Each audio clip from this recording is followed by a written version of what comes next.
Adab jima ini penting, berhubungan biologis dalam Islam. Yang pertama membaca doa sebelum berhubungan, dan ini penting sekali. Dan yang dianjurkan adalah laki-laki kalau dua-dua baca lebih baik. Doanya adalah Bismillah dengan nama Allah. Allahumma jannibis syaitan, jauhkanlah syaitan, ya. Wa jannibis syaitani ma razaqtana. Ya Allah, jauhkan kami dari syaitan dan jauhkan syaitan dari apa yang kau karuniakan kepada kami. Maksudnya kenikmatan biologis dan juga anak yang akan lahir. Kata Nabi SAW, kalau Allah karuniai si perempuan hamil, maka anak tersebut tidak akan diganggu oleh syaitan selamanya. Maka ini termasuk harus dilakukan. Yang kedua selain baca doa adalah ini bercumbuan sebelum berhubungan biologis.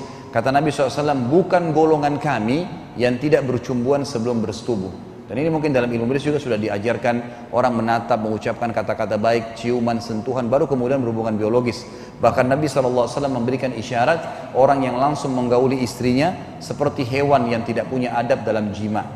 Kemudian yang ketiga adalah tidak boleh menggauli istri dari dubur.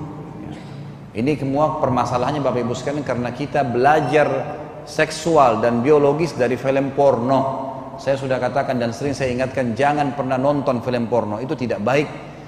Di situ akan tampil laki-laki yang paling sempurna, perempuan yang sempurna. Bagaimana bisa kita dengan istri duduk nonton itu? Kalau jelas laki-laki itu lebih hebat daripada suami, ya, daripada kita sendiri laki-laki, istri kita akan terus membayangkan laki-laki itu. Dan sebaliknya, kalau perempuan itu lebih sempurna dari istri kita, maka bagaimana seorang ibu bisa mengizinkan suaminya, membiarkan suaminya akan membayangkan perempuan itu?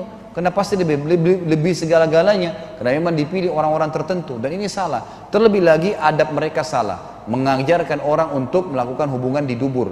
Ingat sabda Nabi SAW, terlaknat kata Nabi, siapapun yang menggauli istrinya dari duburnya. Juga Nabi SAW mengatakan Allah tidak akan melihat orang yang menggauli istrinya dari duburnya.